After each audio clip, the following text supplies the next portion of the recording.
Hi all, ಇವತ್ತೊಂದು ಮನೆಯಲ್ಲೇ ಈಸಿಯಾಗಿ ಬ್ರೇಸ್ಲೆಟ್ ಹೇಗೆ ಮಾಡ್ಕೊಳ್ಳೋದು ಅಂತ ನೋಡೋಣ.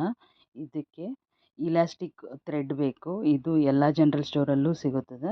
ಅದನ್ನು ಒಂದು 6 ಇಂಚಸ್ ಮೆಜರ್ ಮಾಡಿ ಅದಕ್ಕೊಂದು 3 ಇಂಚಸ್ ಎಕ್ಸ್ಟ್ರಾ ಕಟ್ಟಿಂಗು ಮತ್ತು ಥ್ರೆಡ್ ನಾಡ್ ಹಾಕೋಕ್ಕೆ ಇಟ್ಕೊಂಡು ನಾವು ಕಟ್ ಮಾಡ್ಕೋಬೇಕು. ಕಟ್ ಮಾಡ್ಕೊಂಡ್ಮೇಲೆ ಎಲ್ಲ ಬೀಡ್ಸನ್ನು ಅದರಲ್ಲಿ ಪೋಣಿಸ್ಕೊಂಡಾದಮೇಲೆ ಒಂದು ಎಡ್ಜಿಂದ ಎಲ್ಲ ಒಂದು ನಾಟ್ ಹಾಕೋದು. ನಾಟ್ ಹಾಕಿ ನೆಕ್ಸ್ಟ್ ಮತ್ತೆ ಒಂದು ಮುತ್ತನ್ನು ಆ ನಾಟ್ ಮಧ್ಯೆ ತಗೊಂಡು ಮತ್ತೆ ಒಂದು ಎಕ್ಸ್ಟ್ರಾ ನಾಡ್ ಹಾಕೋದು.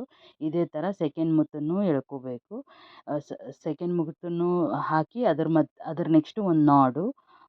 ಇದೇ ಥರ ಕಂಟಿನ್ಯೂಸ್ಲಿ ತರ್ಡ್ ಫೋರ್ತ್ ಮಾಡ್ತಾ ಹೋದಂಗೆ ಆಟೋಮೆಟಿಕಲಿ ನಮ್ಮದೊಂದು ಬ್ರೇಸ್ಲೆಟು ಸ್ಟಿಫ್ ಆಗಿ ರೆಡಿ ಆಗ್ತಾ ಹೋಗುತ್ತೆ. ಇದು ತುಂಬ ಈಸಿ ಮೆಥಡ್ಡು. ಮನೆಯಲ್ಲೇ ಈಸಿಯಾಗಿ ಒಂದು 10 ನಿಮಿಷದಲ್ಲಿ ಮಾಡ್ಕೋಬೋದು. ಬೀಡ್ಸು ಮತ್ತು ಥ್ರೆಡ್ ಇದ್ದರೆ ಈಸಿಯಾಗಿ ಆಗಿಬಿಡುತ್ತೆ. ನಾವು ನಮ್ಮ ಓನ್ ಸ್ಟೈಲಿಂಗಲ್ಲಿ ನಮಗೆ ಬೇಕಾಗಿರೋ ಥರ ನಾವು ಬ್ರೇಸ್ಲೆಟ್ನ ರೆಡಿ ಮಾಡ್ಕೋಬೋದು. ನಮ್ಮ ಹೊಸ ಡ್ರೆಸ್ಸಿಗೆ ಹೊಸ ಥರದ ಬ್ರೇಸ್ಲೆಟ್ನ ಎವ್ರಿ ಟೈಮು ನಾವು ಮನೆಯಲ್ಲೇ ಕ್ರಿಯೇಟ್ ಮಾಡ್ಕೋಬೋದು.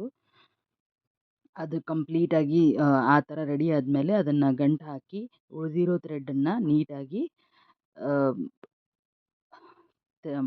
ಬೀಡ್ಸ್ ಮಧ್ಯೆ ಫಿಕ್ಸ್ ಮಾಡಿ ಅದನ್ನು ಯೂಸ್ ಮಾಡ್ಬೋದು.